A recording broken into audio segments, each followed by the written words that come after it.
Саламатсыңдар ма, оқушылар?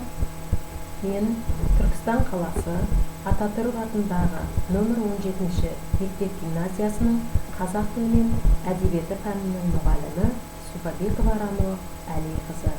Бүгін біз сендермен 3-ші сыныптарға қазақ тілі бойынша онлайн сабағымызды бастаймыз. Сабағымызды бастамас бұрын балалар экранға назар аударамыз. Экранда менің суреттері берілген. Дұрыс ойлайсыңдар, суретте судың суреті берілген. Біз неліктен ең бастапқы айдарымызға біз әртүрлі суреттерді беріп барамыз? Себебі олар тақырыбымызға тікелей қатысты болғандықтан береді екенбіз. Біздің бүгінгі негізгі бөліміміз, үлкен бөлімді бастаймыз. Ол су тіршілік көзі деп аталады. Тақырыбымыз құдықтың суы тұщы. Балалар, сендерге бір сұрақ. Қалай ойлайсыңдар, неліктен суды тіршілік көзі деп атаймыз? Өте дұрыс ойлайсыңдар. Сусыз тіршілік жоқ. Адамның, жан-жануарлардың, табиғаттың өмірі тікелей сумен байланысты. Сабаққа негізделген оқу мақсаттарымыз берілген тірек сөздер негізінде сөйлемдегі сөздердің орын тәртібін сақтап сөйлеу. Суреттер, постер, символдар арқылы мәтін құрастыру. Балалар, біз жаңа тақырыбымызбен, оқу мақсаттарымызбен танысып алдық. Енді жаңа сөздермен таныс болайық. Мен қазір жаңа сөздерді оқимын. Екінші оқығанда бәріміз бірге қайталаймыз. Қопсыту, арам шөп, иісі, дәм, терең. Қайталаймыз. Қопсыту, арам шөп, иісі, дәм, терең. Өте жақсы балалар. Оқылым. Оқылым айдары бойынша балалар қолдарыңдағы оқулықта мынадай мәтін берілген. Мәтінді түсініп оқимыз және жаңа сөздерді анықтаймыз.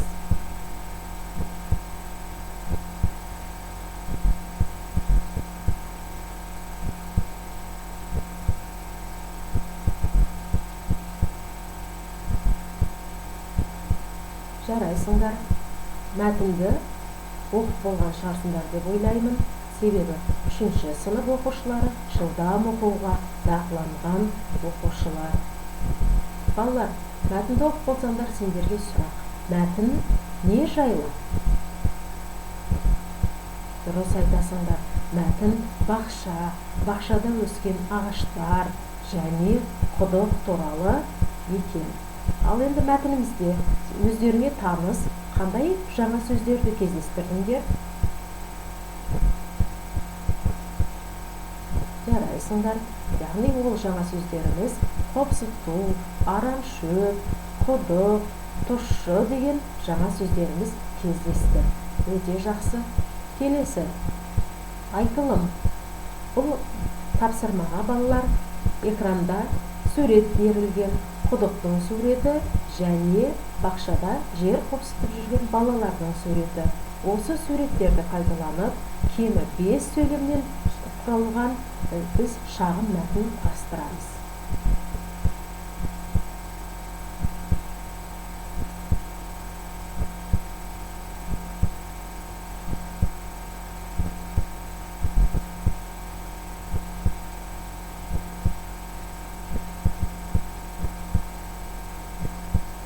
Жарайсыңдар балалар, кемі 5 сөйлемнен тұратын шағын мәтін құрастырдыңдар деп ойлаймын.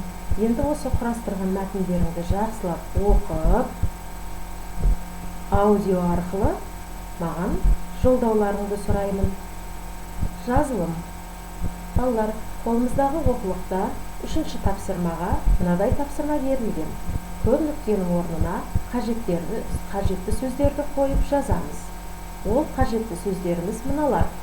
Алма ағаш, тұщы, қопсытады, терең, арам шөп, дәмі, құдық. Қан балалар, Жылдам жазуға дағдыланамыз, қатесіз жазамыз. Қажетті сөздерді орын-орнына қойып, сөйлемді көшіріп жазамыз.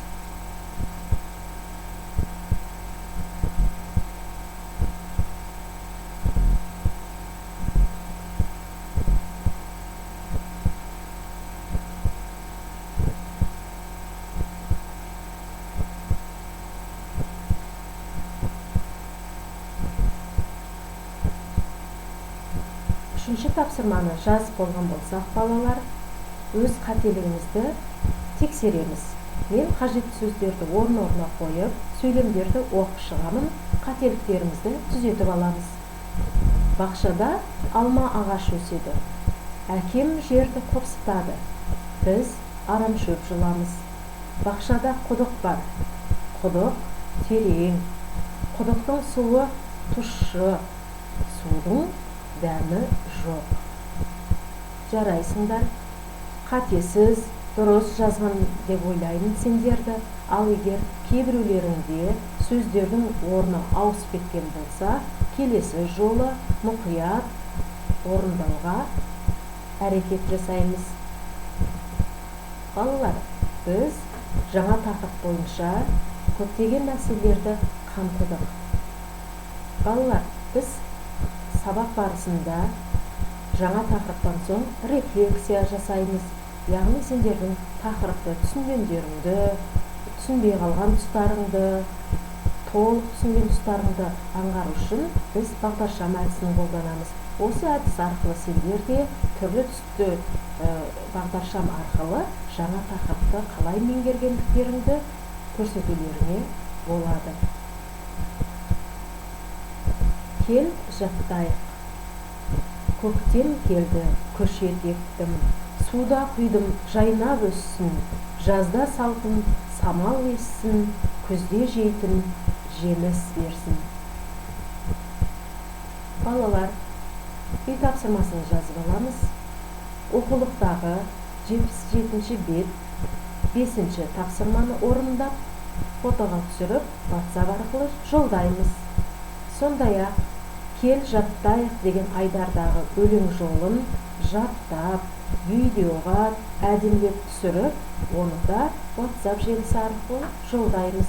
Сендердің әрбір орындаған тапсырмаларыңа комментарийлер жасап, кері байланыс жасаймыз. Комментарийлердегі ескертпелерге мұқият қарап, түзету жұмыстарын жасауды ұмытпаңдар балалар. Келесі онлайн сабағымызда кездескенше сау, саламат болыңдар.